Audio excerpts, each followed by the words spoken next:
A new wave of educators encourages forking as a way for children to acquire an education without also limiting the amount of creative and playtime they need each day.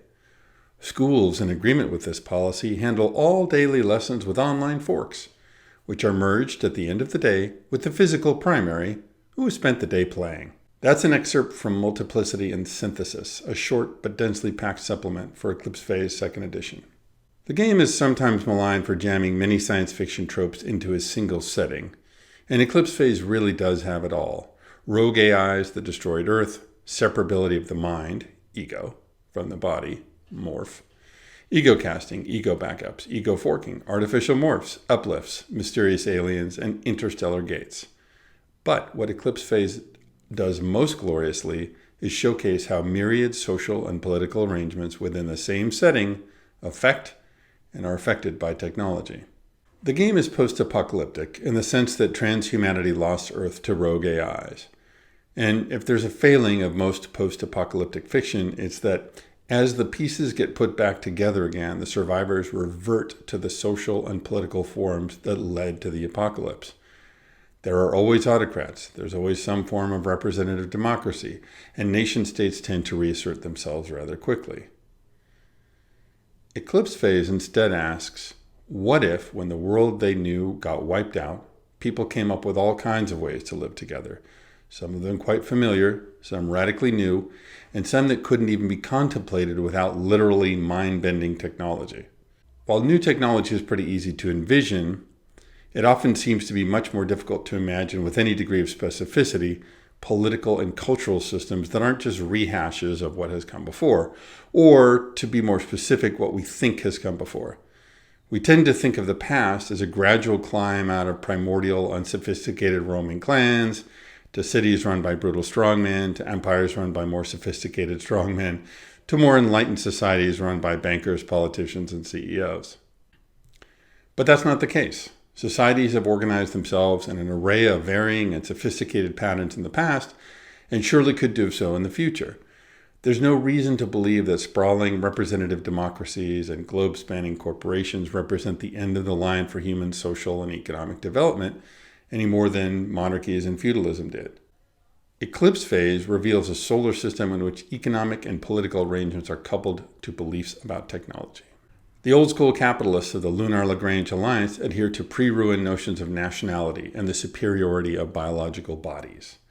In the Morningstar constellation, a representative democracy runs things.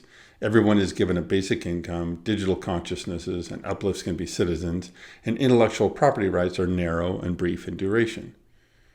The Martian nationalists of the Tharsis League are led by the League Congress, which holds many cross-cutting political factions. Hypercorps operate freely, and cultural norms regarding technology use are generally open, but vary by locale.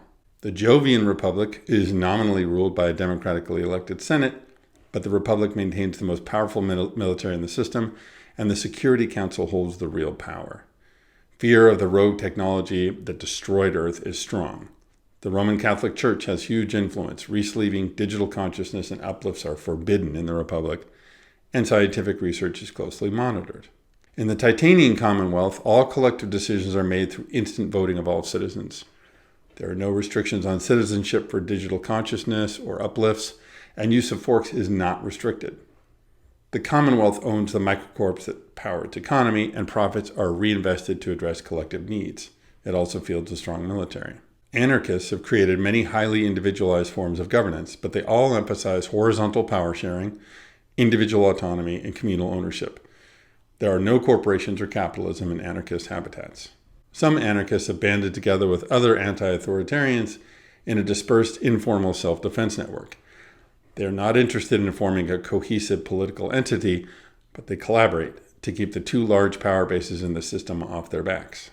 In extropian habitats, which were established by self-proclaimed anarcho-capitalists, interactions between individuals and groups are managed wholly by contracts.